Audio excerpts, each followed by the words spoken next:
지금부터 들려드릴 이야기. 절대 중간에 끄시면 안 됩니다. 술에 잔뜩 취한 깡패 3명이 젊은 여성 1명을 아주 우습게 봤습니다. 그 여자 얼굴을 손으로 툭툭 건드리면서 비웃었죠. 하지만 그들은 꿈에도 몰랐습니다. 그 여성이 북한 특수부대원 2명쯤은 맨손으로 동시에 제압하는 707 특임대 10년차 베테랑 중사라는 사실을요. 이 깡패들에게 벌어진 일은 여러분이 상상하는 그 어떤 것보다 훨씬 충격적일 겁니다. 딱 30초 후부터는 절대 자리에서 못 일어나실 거예요. 구독 버튼 꼭 누르시고 끝까지 들어주세요. 마지막까지 보시면 절대 후회 안 하실 겁니다. 2024년 6월 14일 금요일 밤 8시 20분 서울 강남구 논현동에 위치한 진짜 돼지 삼겹살집. 무더운 여름밤이었고 가게 안은 퇴근한 직장인들과 친구들로 시끌벅적했습니다. 왁자지껄한 금요일 저녁이었죠. 창가 쪽 4명 자리 테이블에 한 여성이 홀로 앉아 있었습니다. 박서윤 29살.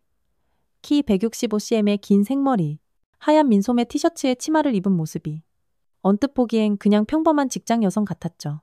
후아, 진짜 오랜만이네. 서윤이 나지막이 한숨을 쉬며 삼겹살 한 점을 젓가락으로 집어들었어요. 무려 4개월 만에 얻은 정말 소중한 휴가였거든요. 북한과의 최전방 경계선에서 벌어지는 그야말로 지옥 같은 훈련과 실전을 견디다가 이렇게 평범한 삼겹살집에서 혼자 고기를 굽고 있다는 게 꼭 꿈만 같았습니다. 하지만 박서윤은 몰랐습니다. 이 평범하기 그지없던 저녁이 곧 절대 평범하지 않은 밤으로 바뀔 거라는 걸요. 박서윤의 진짜 정체는 이렇습니다. 대한민국 육군 707 특임대 소속 박중사. 무려 10년 동안 대한민국 최정예 특수부대에서 복무하며 실제 북한군과의 교전 경험까지 가진 진짜 전사였습니다. 707 특임대. 그곳은 불가능해 보이는 임무를 현실로 만들어내는 곳입니다. 적진 침투, 인질 구출, 대테러 작전, 그리고 북한 특수부대와의 직접적인 교전까지 맨손으로 AK 소총을 든 테러리스트 5명을 제압한 경험, 적진 한가운데서 72시간을 버티며 인질 8명을 구해낸 작전, 그리고 북한 정찰총국 특수부대원과의 1대1 격투에서 승리한 전설적인 기록까지 그런 곳에서 10년을 버텨낸 박서윤의 실력은 정말 상상을 초월했습니다. 하지만 지금의 그녀는 그저 평범한 휴가를 즐기고 싶었을 뿐이에요. 그런데 운명은 그녀를 가만두지 않았죠. 오후 8시 45분 식당 문이 쾅 하는 요란한 소리와 함께 거칠게 열렸습니다. 야, 사장 어딨어? 손님 받을 준비 안 하고 뭐해? 목덜미와 양팔에 시커먼 용과 호랑이 문신을 새긴 30대 중반의 남성. 술에 완전히 떡이 된 채로 가게에 들어섰습니다. 마동철 흥룡파 행동대원. 키 180cm에 100kg은 좋게 넘어 보이는 거고 험상궂은 얼굴이었죠. 그의 뒤를 따라 들어온 이기태와 황진수도 비슷한 또래의 우락부락한 체격이었습니다. 3명 모두 소주랑 맥주를 마구 섞어 마셨는지 몸을 제대로 가누지 못하고 비틀거렸어요. 식당 안 분위기가 순식간에 싸늘하게 얼어붙었습니다. 몇몇 테이블의 손님들은 불안한 표정으로 서둘러 계산을 하고 나가기 시작했죠. 아이를 데리고 온 가족들은 겁을 먹고 급하게 자리를 떴어요. 소주 한 짝이랑 삼겹살 15인분. 빨리빨리 안 가져와. 동철이 주먹으로 테이블을 쾅쾅 내리치며 소리쳤습니다. 테이블이 덜덜 흔들릴 정도였어요. 사장이 얼굴이 새하얗게 질린 채로 달려와 주문을 받았습니다. 손이 덜덜 떨리는 게 눈에 보일 정도였죠. 네, 바로 준비해드리겠습니다. 아, 씨, 오늘 진짜 제 소원 붙었네? 새끼들이 상납금도 제대로 안 가져오고. 동철이 투덜거리며 소주를 병째로 들이켰습니다. 꿀꺽꿀꺽 술 넘어가는 소리가 아주 거칠게 들렸어요. 형님, 진정하세요. 내일 다시 받으면 되잖아요. 기태가 달래보려 했지만 동철의 기분은 이미 바닥을 치고 있었죠. 시끄러. 요즘 것들이 우리를 너무 물러봐. 한번 제대로 본때를 보여줘야 돼. 그때 진수의 시선이 창가 테이블에 박서윤에게 딱 꽂혔습니다. 형님, 저기 좀 보세요. 혼자 앉은 여자 완전 대박이지 않아요? 진수가 음흉한 미소를 희죽 지으며 서윤을 턱짓으로 가리켰습니다. 어디? 동철이 고개를 돌려 서윤을 보더니 눈빛이 확 변했습니다. 마치 사냥감을 발견한 늑대처럼 아주 위험하게 번뜩였어요. 오, 완전 내 스타일인데?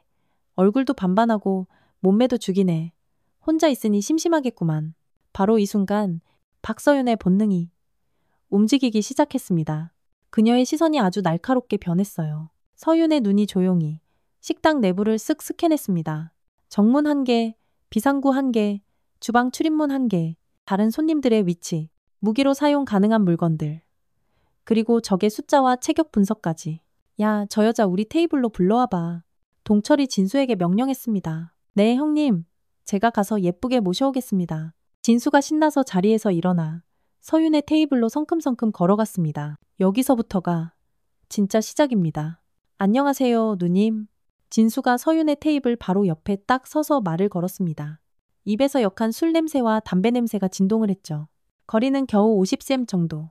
우리 형님들이 누님이랑 친하게 지내고 싶어 하는데 우리 테이블로 와서 같이 한잔 어때요? 혼자 있으면 심심하잖아요. 박서윤이 천천히 고개를 들어 진수를 쳐다봤습니다. 죄송하지만 혼자 조용히 먹고 싶네요. 돌아가 주세요. 목소리는 아주 정중했지만 그 안에는 확실한 경고의 의미가 담겨 있었습니다. 하지만 술에 취한 진수는 그 경고를 전혀 알아채지 못했죠. 에이, 왜 그렇게 쌀쌀맞게 굴어요? 우리가 뭐 나쁜 사람처럼 보여요? 우리 형님들 되게 좋은 분들이라고요. 돈도 많고. 한 번만 더 말씀드릴게요. 본인 테이블로 돌아가세요. 서윤의 목소리가 한 톤 더 낮아졌습니다. 하지만 진수는 오히려 한 걸음 더 다가왔어요. 이제 서윤과의 거리는 30cm도 채 되지 않았습니다. 누나, 그러지 말고 우리랑 친해져요. 내가 보아하니 누나도 외로워 보이는데 우리랑 재밌게 놀자고요.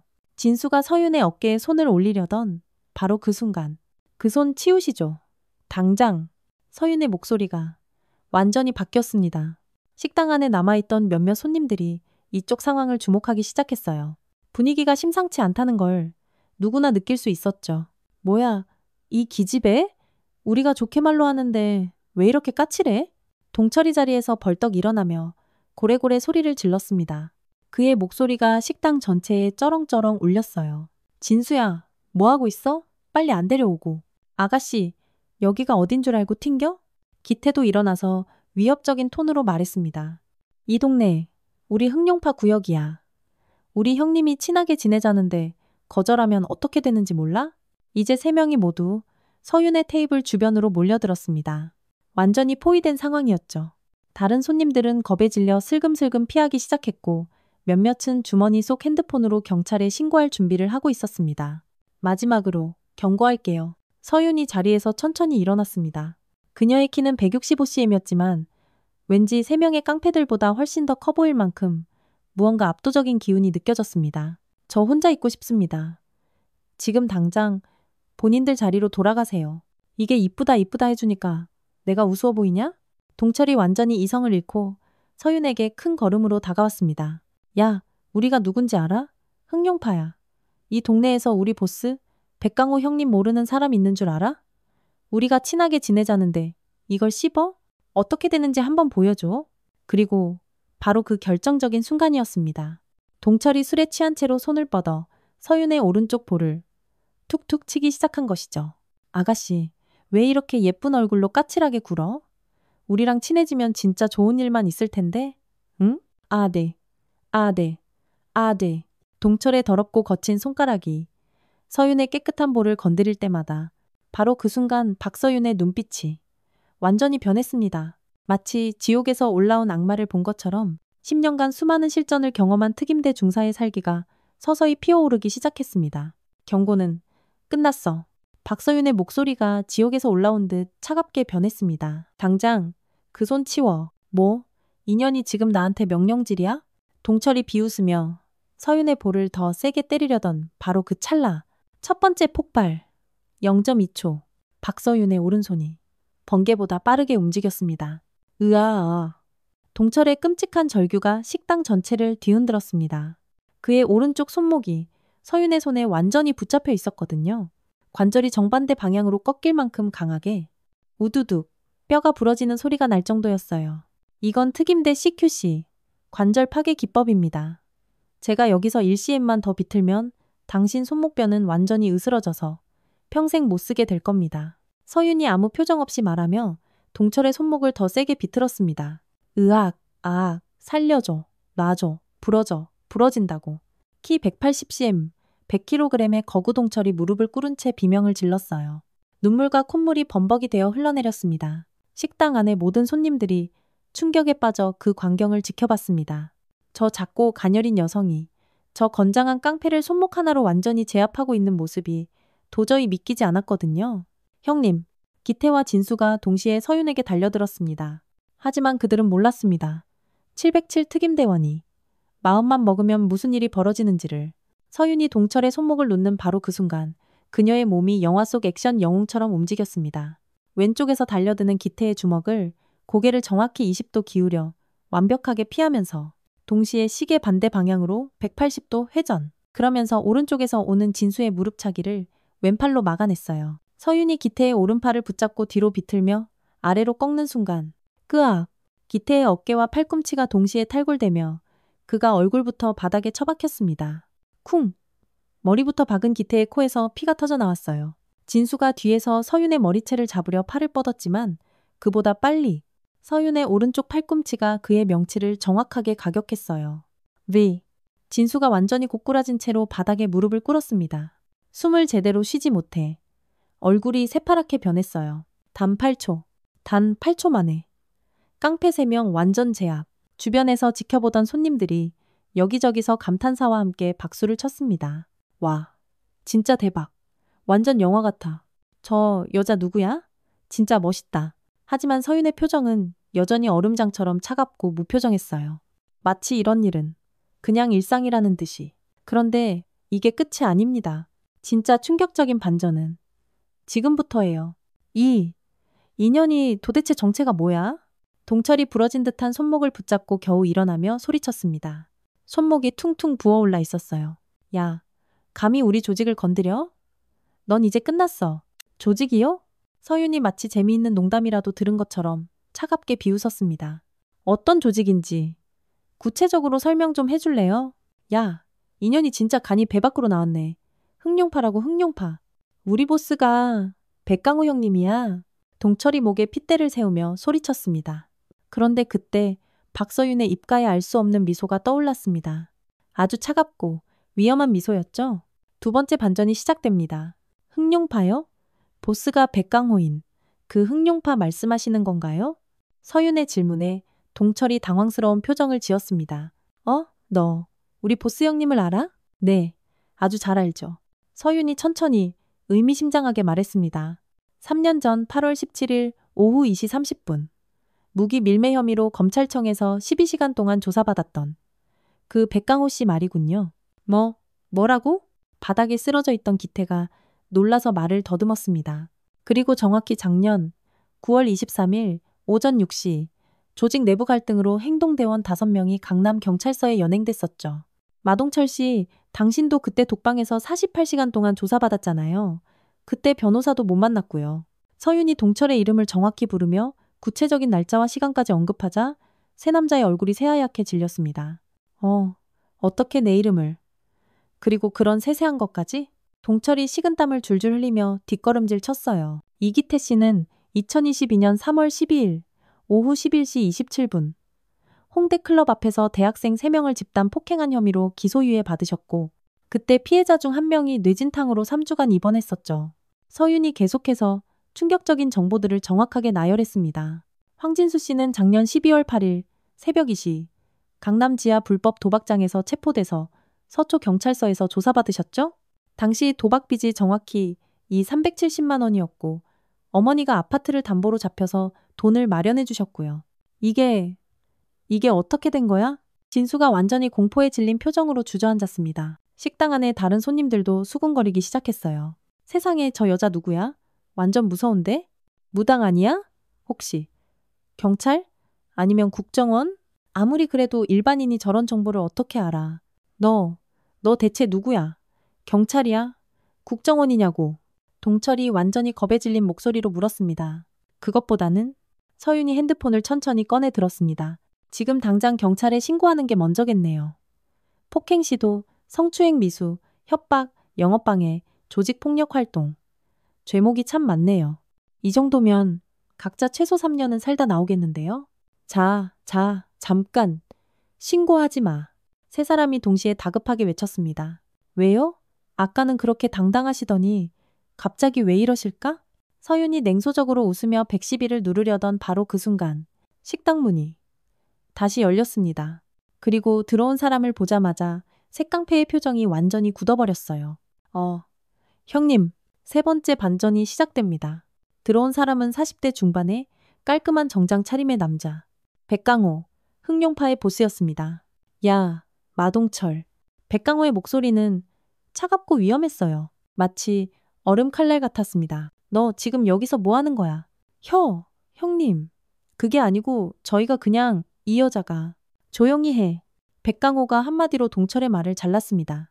그리고는 박서윤을 보더니 깊게, 정말 깊게 고개를 숙였습니다. 거의 90도에 가깝게. 정말 죄송합니다. 저희 애들이 씻을 수 없는 실수를 저질렀습니다. 식당 안에 모든 사람들이 입을 다물지 못했습니다. 조폭 두목이라는 사람이 젊은 여성에게 저렇게 깍듯하게 거의 절을 하고 있었으니까요. 최종 반전이 터져나옵니다. 아, 백강호 씨, 정말 오랜만이네요. 서윤이 마치 오랜 지인을 만난 것처럼 자연스럽게 인사했습니다.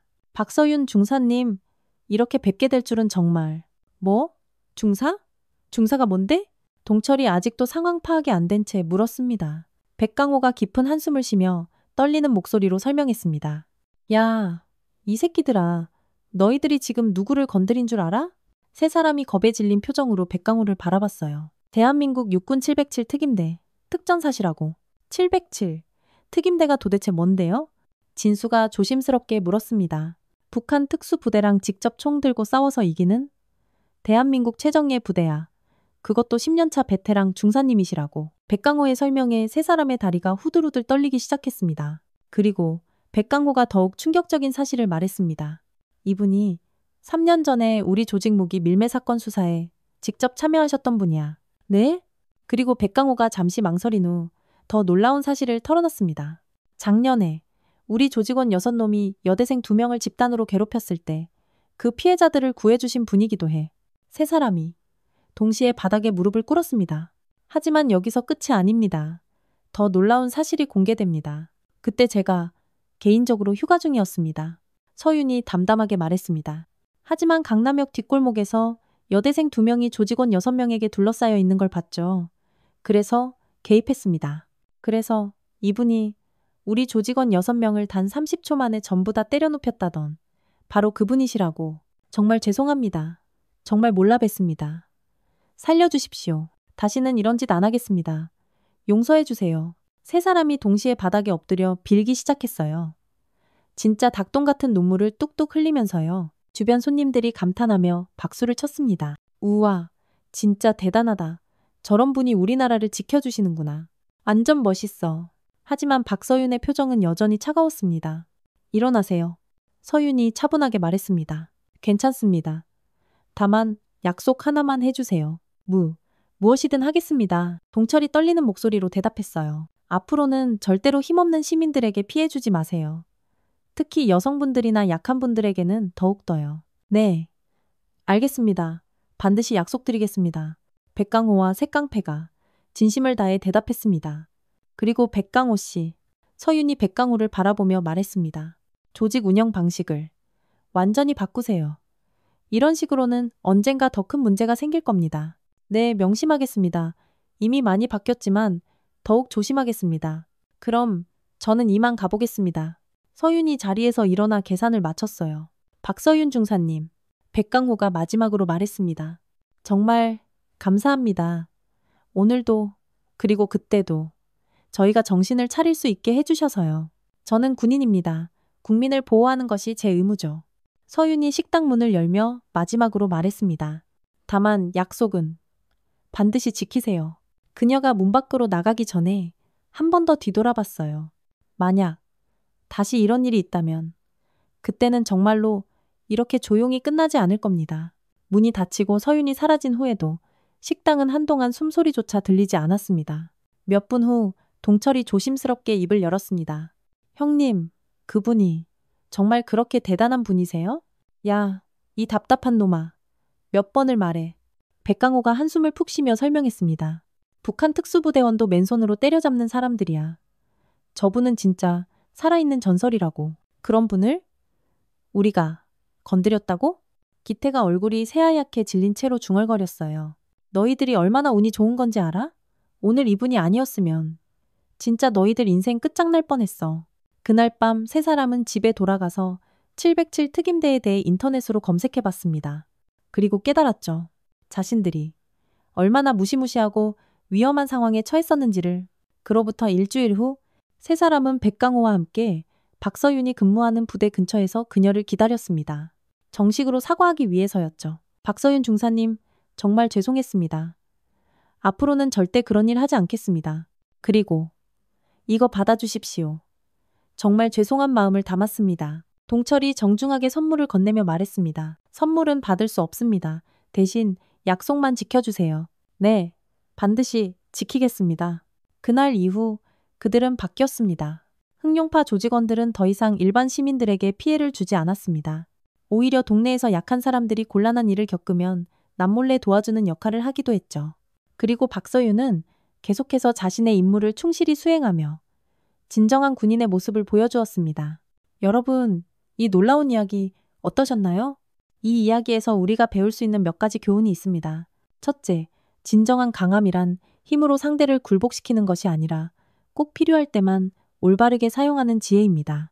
둘째, 군인 정신이란 단순히 적을 물리치는 것을 넘어 국민을 보호하고 우리 사회를 더 안전하게 만드는 헌신입니다. 셋째, 진정한 용기란 상대가 누구든 상관없이 옳은 일을 위해 행동하는 것입니다. 넷째, 악한 사람이라 할지라도 진정한 강함과 올바름 앞에서는 변할 수 있다는 희망입니다. 박서윤 중사처럼 우리 모두가 각자의 자리에서 최선을 다하며 다른 사람들을 보호하고 도울 수 있는 사람이 되었으면 좋겠습니다. 끝까지 시청해주신 여러분, 정말 감사합니다.